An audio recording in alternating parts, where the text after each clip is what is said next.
lead to lateral pontine syndrome. What are the important cranial nerves if you're present in the lateral aspect of the pons? Just quick. 5,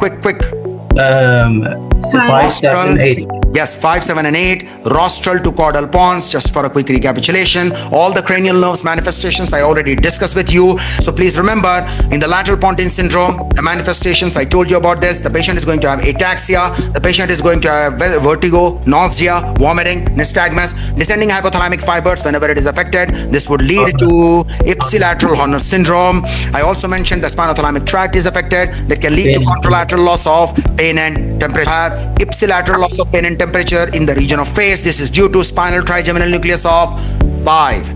Right? To differentiate was the best thing was cranial nerves. So 5, 7, and 8 are involved. Cranial nerves. MCP, middle cerebellar peduncle in the pons, inferior cerebellar peduncle in the medulla.